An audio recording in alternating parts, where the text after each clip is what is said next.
নমস্কার বন্ধুরা। ভারতবর্ষের প্রাচীন ভূমিতে যেখানে কিংবদন্তি এবং উপকূলগুলি অস্তিত্বে উন্নয়নের সাথে মিশ্রিত আছে, সেখানে রাবণ নামে একজন শক্তিশালী রাজা বাস করতেন। তার অপরিমেয় শক্তি, প্রজ্ঞা এবং ভগবান শিবের প্রতি ভক্তির জন্য পরিচিত। রাবণ ছিলেন একটি জটিল ব্যক্তিত্ব, যা রয়েছে রামায়ণে কল্পনা হিসেবে চিত্রিত করা হয়েছে। যাই হোক, গল্পটি গভীর কর্মের একটি একাধিক জীবনকাল বিস্তৃত এবং একটি ঘর পরিণতি এবং মুক্তির পথ সম্পর্কে গভীর পাঠ প্রদান করে।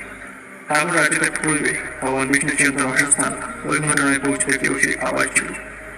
এখানে যে এবং বুঝিয়ে দুই শক্তিশীল দেবতা ভগবান বিষ্ণু অনুগত তার রক্ষক হিসেবে কাজ করছিল। তার কর্মের কর্তব্য নিবেদিত ছিল, নিশ্চিত করে যে কেবলমাত্র যে কোনো পবিত্র রাজ্যে প্রবেশ করতে পারে। একদিন চারজন মহাদেশী সৎকুমার বৈকুণ্ঠে তারা উপস্থিত হলেন। তারা ভগবান বিষ্ণুর সাথে দেখা করতে চেয়েছিলেন, কিন্তু জয়া এবং বুঝিয়া তাদের যৌবনের চেহারাকে দুষ্ট করার জন্য ভুল করে তাদের প্রবেশ প্রত্যাখ্যান করেছিল। ঋষি অপমানিত বোধ করে